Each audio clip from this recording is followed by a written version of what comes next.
अब हमारा टॉपिक है लैंथेनाइड कॉन्ट्रैक्शन। अब ये लैंथेनाइड कॉन्ट्रैक्शन क्या चीज है? देखिए, normally what happens with increase in atomic number, बाकी एलिमेंट्स के मामलों में क्या हम लोग देखते हैं कि जैसे जैसे एटॉमिक नंबर बढ़ता है वैसे वैसे एटॉमिक साइज भी बढ़ता है।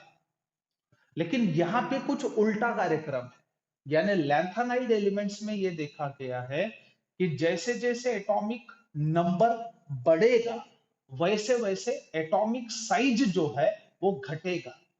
So the steady decrease in atomic and ionic radii with increase in atomic number is known as lanthanide contraction। एक चीज याद रखें। So what is lanthanide contraction?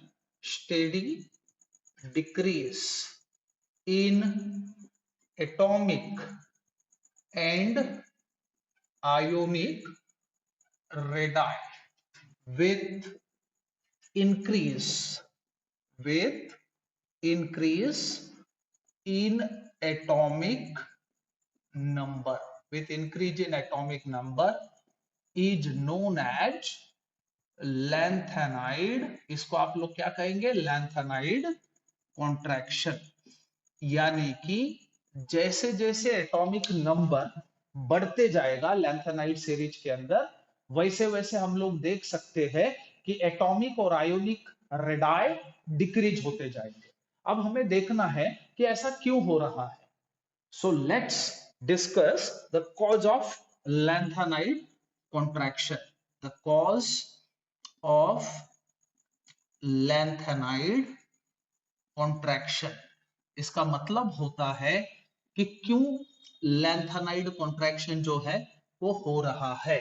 So let's discuss the cause of lanthanide contraction. अब इसमें सबसे पहली बात कि जैसे जैसे एटॉमिक नंबर बढ़ते जाएगा वैसे वैसे न्यूक्लियर चार्ज +1 यूनिट बढ़ते जाएगा। ये सबसे पहला रीजन है, याद रखें। with increase with increase in atomic number by 1 unit, so what happens? Nuclear charge increases by +1।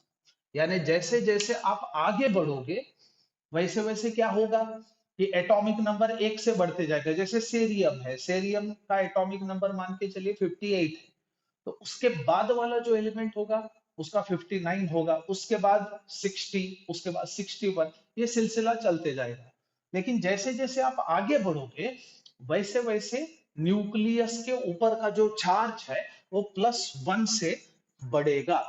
अब अगर न्यूक्लियर चार्ज बाई +1 बढ़ता है तो इससे क्या होगा हमें समझने की आवश्यकता है कि electrons are added in 4f orbital in case of lanthanides, और f ऑर्बिटल की शील्डिंग जो है वो इम्परफेक्ट होती है।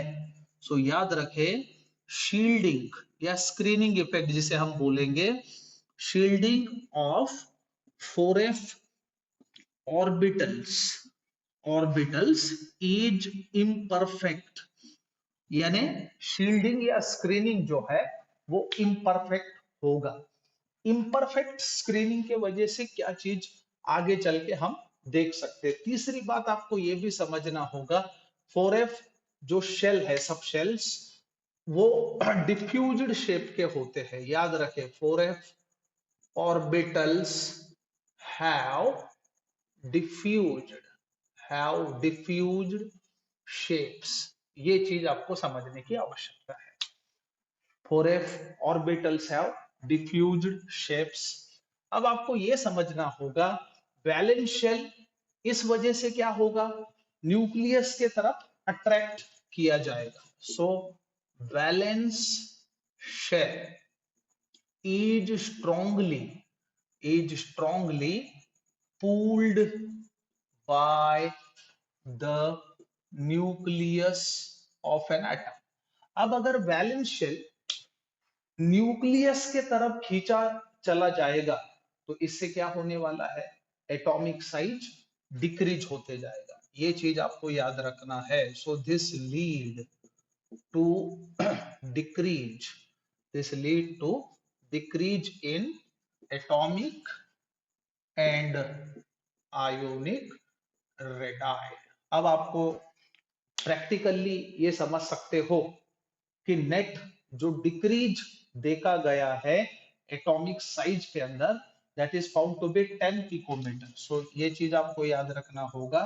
सो net decrease in atomic size is 10 picometer and that of ionic size is 18 picometer. यानी आयोनिक जो रेडाई में आप कमतरती देख सकते हो, यानी जो नेट जो डिक्रीज है specially in ionic radii, it is found to be 18 picometre.